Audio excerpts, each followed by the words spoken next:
We're going over the cards that are most worth buying for your Commander decks in the month of January. I'm Mia, and I really like salsa. I'm BZ. I'm cosplaying as a traffic cone, and we're the Nitpicking Nerds, sponsored by Card Kingdom. We love them, and you should love them if you don't already. We love them for our singles, our sealed product, a little bit of everything. So you should go there and tell the friends at Card Kingdom that we sent you. Use our link. We're also sponsored by Dragon Shield, best sleeves in the multiverse. What if I told you good sleeves? And if I told you that you could save 5% by using the code Nerds at checkout. That is 5% of your room night tax hours on anything on the site, including their 25th anniversary sleeves, which have an awesome texture and an awesome frame.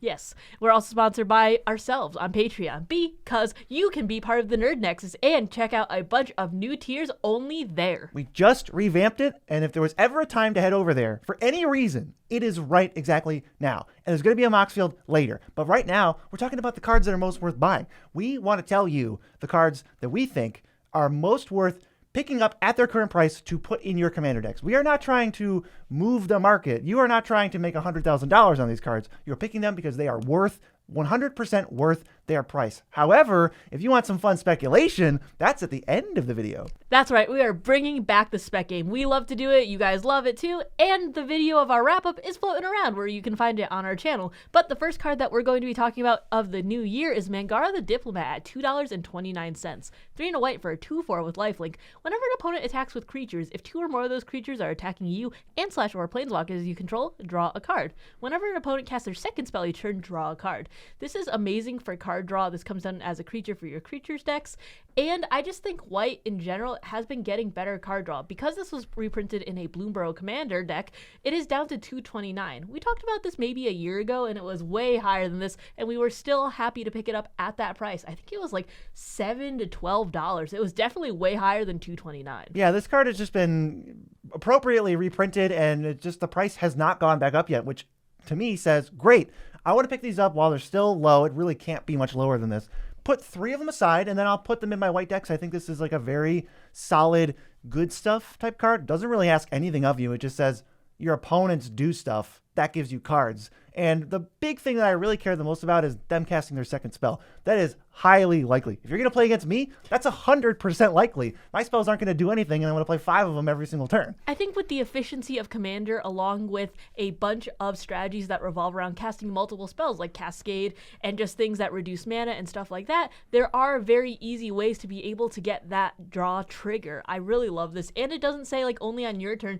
It's every opponent every turn if they trigger that clause. So if someone casts, a preordain and like a telling time or something on someone else's turn, and the person whose turns it is also casts 2 spells, you can get 2 cards off of that. Yeah, this card has a lot of cool smaller interactions that I've enjoyed since I've played with it a lot. I have this card in many decks. One thing I like is it pairs pretty well with the Monarchy, because as you sort of hand it off back and forth and make exchanges with different people, what I like to say is if I have the Monarchy and Mangara, I go, yeah, you can have the Monarchy, just attack me with 2 creatures. I'll take 2, and then I'll draw a card, and then you'll take the Monarchy, and it's great for everybody. And it just lets you like accumulate more cards. The other thing that's a little awkward about him is that he's a 2/4 lifelink, so he has really good defensive stats. But I kind of want people to attack with me, so what I've been doing is just attacking with Mangara, gain the life, and then if you get chipped for a few, it doesn't really matter. I'm sure you can also make some political deals too, where it's like, hey, swing that 3/3 over at me. I'll gain a little life and get some cards. You can get your attack triggers if you really need. I'm sure something can be worked out, but 2/4 is a pretty nice stat line for 4 mana, along with the fact that all of his other things are just what you're playing the card with to begin with. Just a nice blocker. Yeah, Mangara's really solid. Definitely a good stuff type card, and you don't often see good stuff type cards less than $5 where you could pick it up and put it in basically any white deck you've ever built and have it be pretty good. So that's a good price to pick it up at. Next, we're going to go to the opposite end of the spectrum, a large man. This is Kozilek, the Broken Reality. He is $8, and he is 9 mana, and he's a 9/9. And when you cast him, up to 2 target players manifest 2 cards from their hand. Then they go and play as 2/2s. If for every one of those, you draw a card. So that's up to 4 cards off of your 9 mana 9/9. And other colorless creatures you control get +3/+2. Static Overrun? This thing does a lot. It is interesting because it's like one of the Eldrazi Titans, but the Eldrazi Titans are famously very expensive. But I feel like this bridges the gap a little bit where it's less than $10. It's a huge play. It can win games, and it does a ton, and it makes you feel like you're doing broken things while not being $50. I feel like there is so much to talk about this card. First off, forcing people to manifest 2 cards from their hand. If they like tutored for something, they're a little low on cards, you can force them to just get the cards out of their hand and manifest them. That could be something really big like a force of will or some interaction they've been saving the entire game, which is so important. Plus, being able to draw the cards and put your own stuff out, that's amazing. And then just the extra +3, +2 that your manifests are getting, I love this so much. This can also be for things like Thopters, too. It doesn't just have to be Eldrazi spawn or Scions or anything like that. I love the disruptive element of this where you pick one opponent and they basically discard 2 cards, because manifested cards are a lot less, all the way up to 100% less useful when they're just face down as 2/2s. Like, oh, a sorcery, a land, can't do anything with it. A creature, if it has an ETB, you don't get it. It's just all that different stuff. It basically is like discarding 2. And then Kozilek's a 9/9, and he makes 2 5/4s if you choose yourself. And then you get the 4 cards back. Like, what is happening with this card? I love it. It's super cool. I love it as a top end.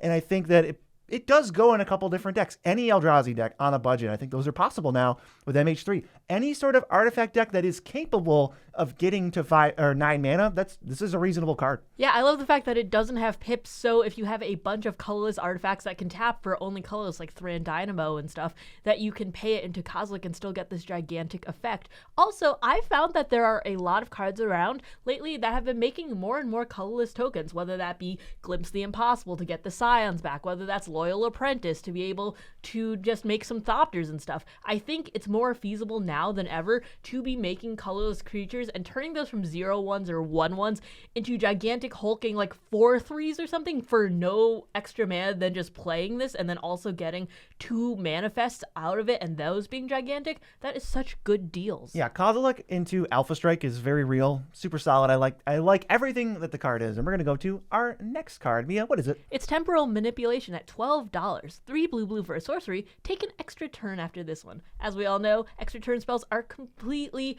cracked in Commander. It's basically you win the game. It's never going to be just, I'm just going to draw a card, maybe cast a ramp spell or something and pass. You're basically setting up to win right there. And because of Mystery Booster 2 gave this a reprint, this has gone down in price immensely. $12 is a great price to pay for an extra turn spell, especially since Time Warp is at $17. Yeah, I mean, the floor of this card is so high. It's kind of obscene, and I think extra turn spells are something in general that sort of like filter themselves out of casual play.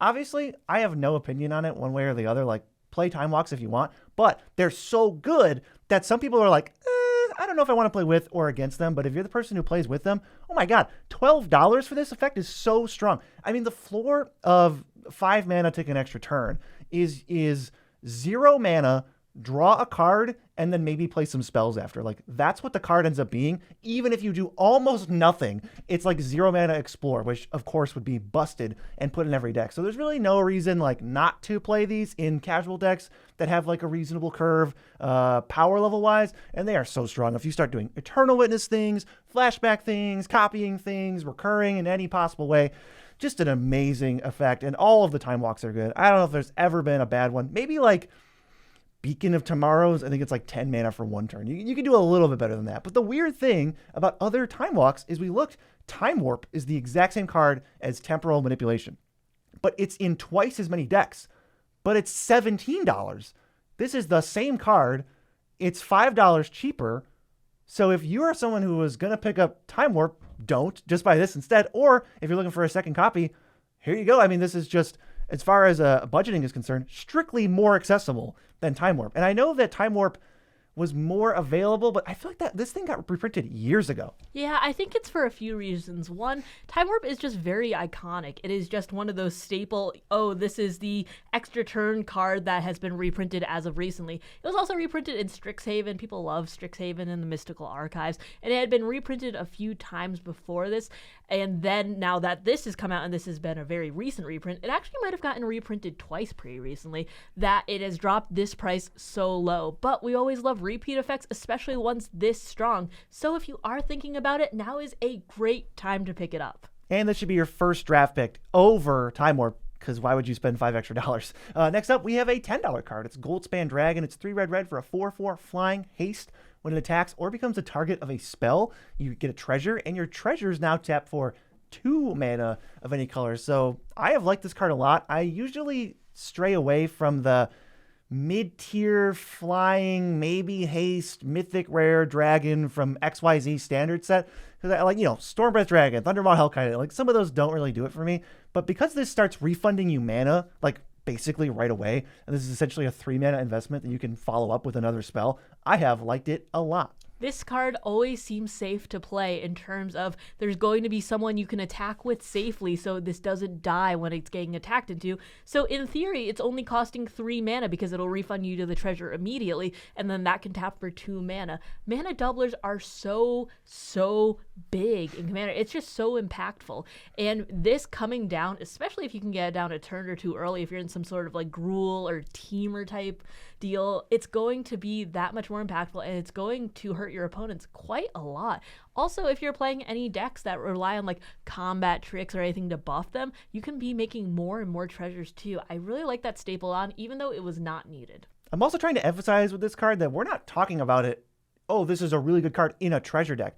It's obviously great in a treasure deck, and probably every treasure deck that's ever been built wants this card. But we're just saying, like, in your red decks, this is a fine card to play. And $10 is not that expensive for a decent flying body, impacts the board in a decent way, gives you some refund. I said decent twice in a row, and what do you think? I think that this is a great card for that. It doesn't need to be only in a treasure deck if you want the value of swinging in the air, because dragons are usually kind of expensive to begin with. This can even be quote-unquote like a rampish dragon if you're playing like Miriam, for instance, because it'll actually help you cast your larger mana dragons later. This is great in anything that really wants to punch because you're going to be profiting off all of the attacks. I think that this is a really awesome card. But what if I told you that I maybe had Goldspan Dragon in a deck, but I wasn't sure how to find out? Well, I'd actually tell you to look on Moxfield.com, the best place online to build decks. If you are curious about any sort of card, you can use it in your Moxfield search function. You can type the name of the card, and then the decks with that card will appear. That is an awesome function. It'll also tell you a bunch of details about that deck, such as the name you called it and the color identity on the side. Wow, I certainly don't think you can get that with any other lame website that tries to build decks. Moxfield's the only way to go. Moxfield's how we go. Moxfield's how you should go. And the next card that we'll go to is Cloudstone Curio. We haven't talked about this card in forever. This is an $11 3-mana artifact. Whenever a non-artifact permanent you control enters, you can return another permanent that shares a permanent type with it to its owner's hand. This card, in some decks, doesn't do anything, but in some other decks, which is the decks we're advocating it for, it does a lot, and it's almost like a combo piece, value engine. It can sometimes protect your creatures from removal. The main thing that this is going to do is say when your creatures enter, as long as they're not artifacts, you can bounce any other creature back to your hand. So things like, I don't know, God Eternal Oketra, whenever you cast a creature spell. Now you're going to get a 4/4, and you can just keep flickering, bouncing, and replaying creatures over and over. I've done this with like Thraben Inspector and Novice Inspector. Even without a God Eternal Oketra in play, you're going clue, clue, clue, clue. It's just super fun. There's cast triggers like Tangle Root, which is like whenever you cast a creature spell, you get a green mana. There's a bunch of cool ways. I mean, endless ways. Even like Great Henge, Guardian Project, all that stuff where now you're doing the 40-plus creature deck thing, and now this just powers you up like crazy. When I think of Cloudstone Curio, the first things I think of are things like Intruder Alarm combos or Animar combos. This is just so impactful in those like Shrieking Drake. I really think that this card, as BZ mentioned, does not go into every deck. But the ones it does go into is incredibly impactful, and I think $11 for a combo piece is a pretty okay price to get it at. Yeah, it's a value piece too if you're not the combo type. I think it still has plenty of homes, but I think the first thing I think of with this card is combos.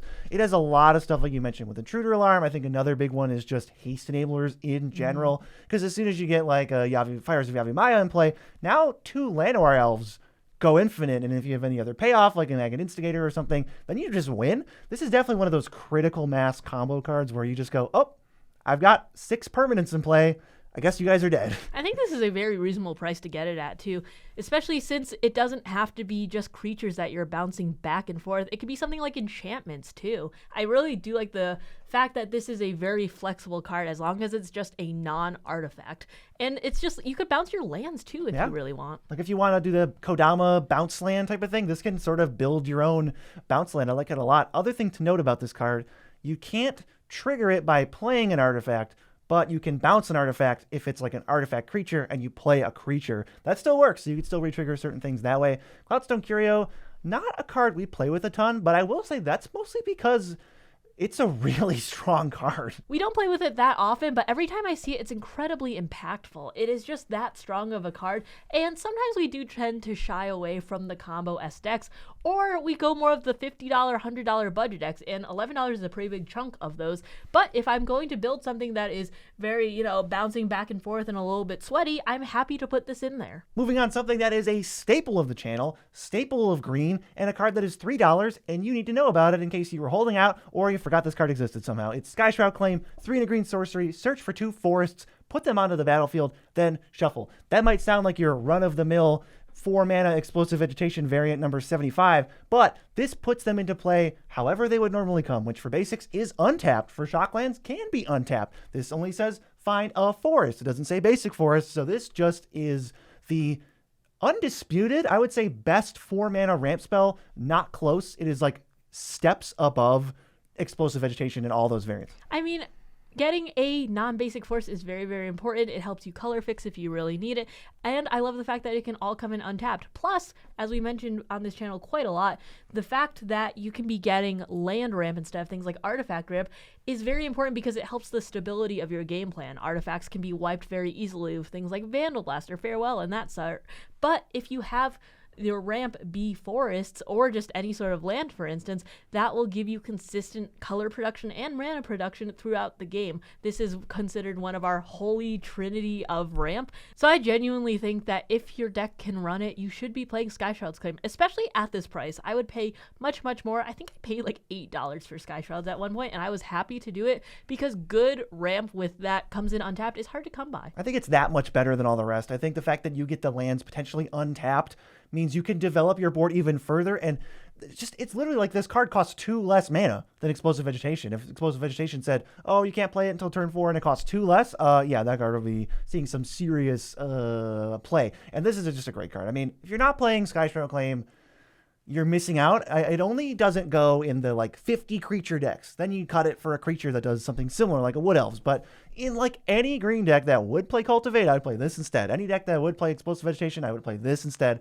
in a heartbeat. We love these cards. The next card is a new card that I'm surprised has dropped in price so quickly. It's General Crete the Boltbringer at $6.50. 2 and a red for a 2/2. Whenever one or more goblins you control attack, you create a 1/1 goblin that's tapped and attacking. Whenever another creature you control enters, it deals 1 damage to each opponent. So this is impact tremors and a bunch of goblin making on a stick. Goblins are the creature type that most people turn to in red when you want to explode with a bunch of tokens. Look at a Purphoros deck like mine, for instance.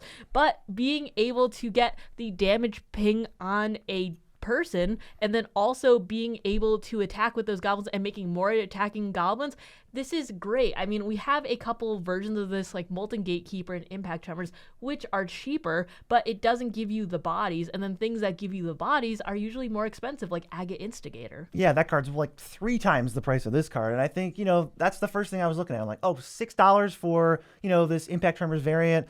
Witty Roastmaster, this clears Witty Roastmaster pretty well. I mean, if you're trying to build a $25 deck, you should play Witty Roastmaster. But if you've got the juice to maybe you're building a $100 deck and you can upgrade that stuff, I think this card is not that much more expensive than like the $2.50 or $3 Impact Tremors, and you get tangible benefit by either immediately with a different goblin or the turn after with Crete to just make more goblins and deal more damage. I also think that goblins themselves are pretty cheap in terms of money, for instance. So if you are building a budget goblin deck, if it's like $100 or something, I still think that you can put this in because so many goblins are pretty cheap and they've been reprinted a lot, like Krenko. Yeah, we're going to move on to Benny Brax. Just a guy with a normal name. He's a zoologist, which is a normal profession. He's $6 and he's 3 to white for a 3/2 with Convoke, and I love this text box. At the beginning of each end step, if you created a token this turn, doesn't have to be a creature token, you draw a card.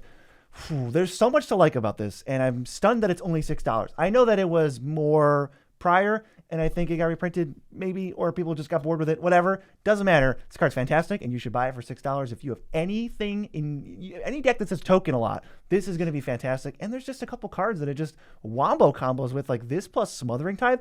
What are your opponents going to do? They can't pay the 2. That's the whole point of the card being so good. It's impossible to pay 2 every time you draw.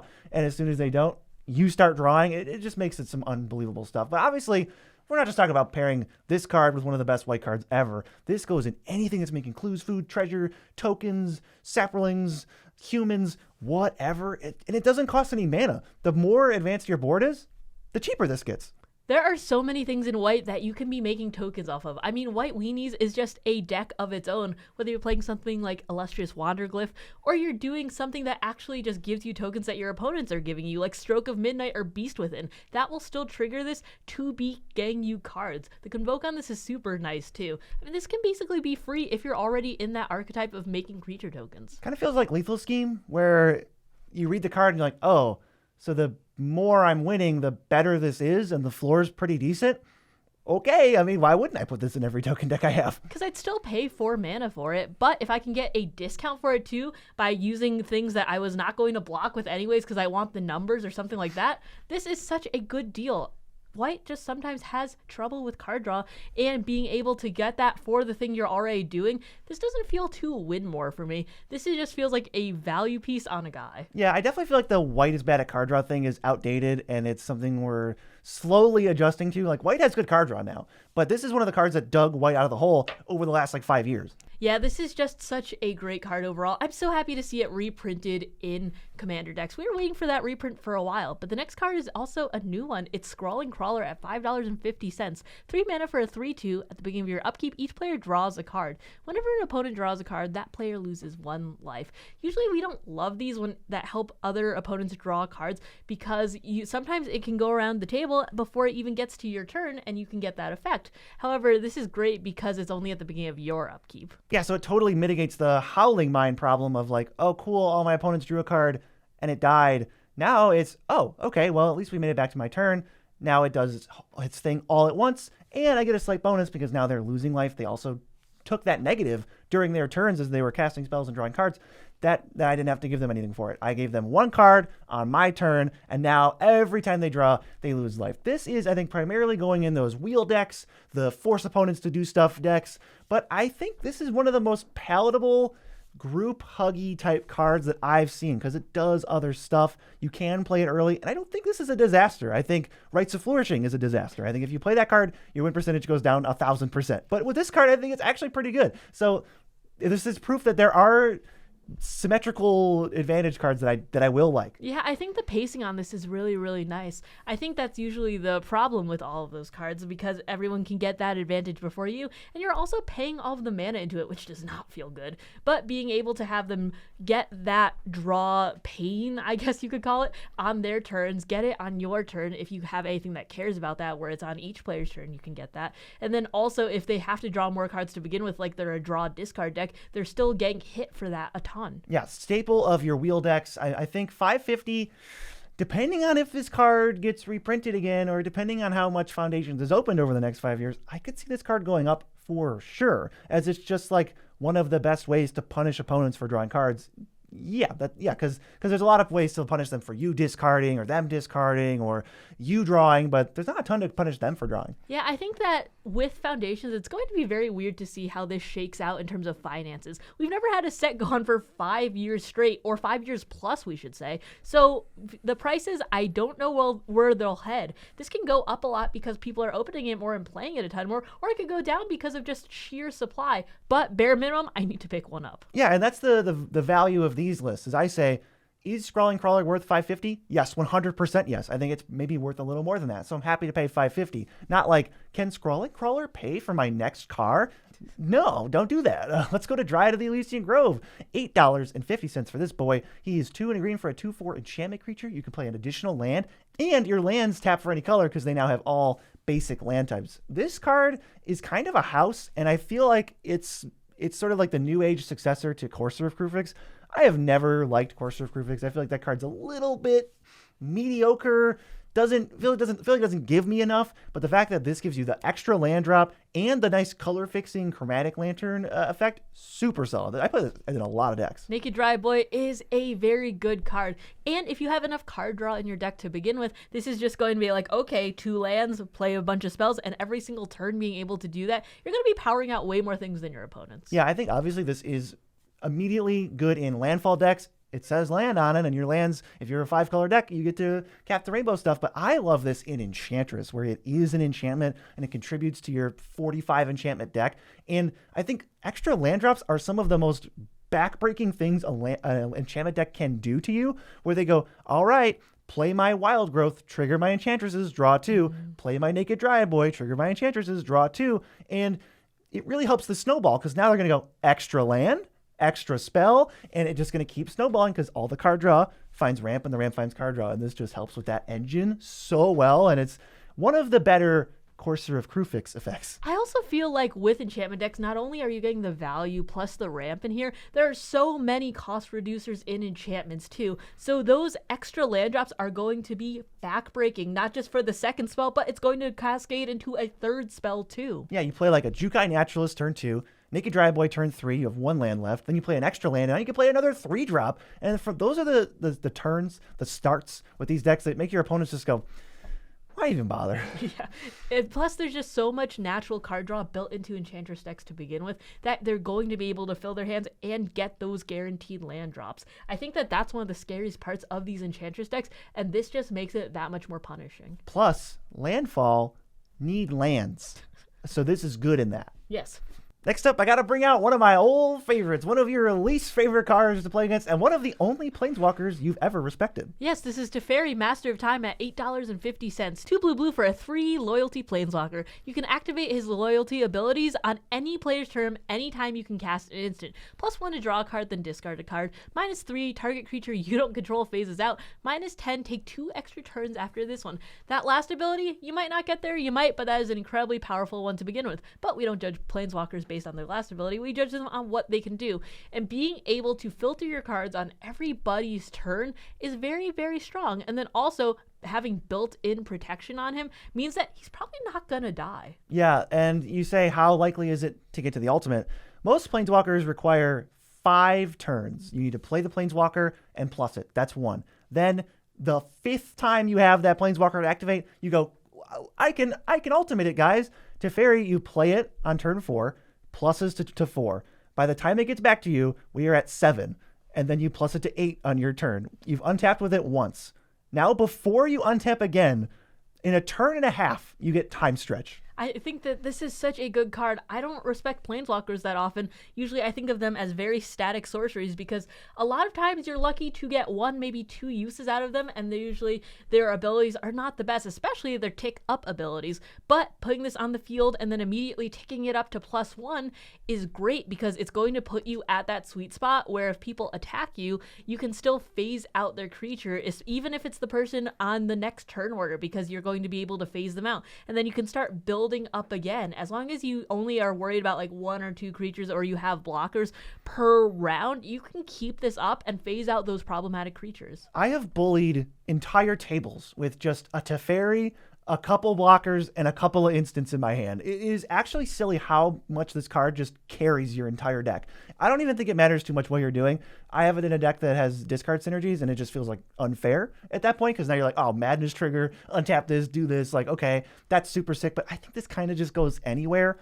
Any deck that cares about drawing or discarding or loyalty, whatever, like you just put this card in a deck, and I think it's maybe top 3 planeswalkers in the format. For $8, this card steals games. And the best part is, it has stolen me games where everyone is entirely aware of what it's about to do, and they can't stop me. I think one of the best play patterns with this is that it defends itself deceptively well, where like, if they have really one big creature that's like a 10/10, and they're like, all right, attack you with my 10/10 trampler, you just go phase it out. But if they only have like 1 or 2 dudes, then you can usually get away with just plussing. It's so obnoxious too, because if there's a very problematic creature on the field, it has like some sort of very nasty ability that you don't want on your turn, you know, the second it phases back in on their turn, you phase it out again, and then you have the entire rest of the turn cycle on your turn and everyone else's to plus it up so that if it comes back in, you phase it out again, and then you can keep repeating that too. I think this Planeswalker is so good. That's why it's one of the only ones that I respect. And if you can get to that -10, you are going to be having an amazing turn. And then you're also going to be getting multiple more activations on it. This is just such a good Planeswalker. It's really not hard to ultimate. This is the easiest Planeswalker ultimate. I will not be accepting any alternatives. Like, this is it. It's a turn and a half, people. That's like as fast as you could possibly get. He doesn't even let you do a second turn. He's like, no. 1.5's good for me, and I'll just ultimate before you even untap with me a second time. It's so strong.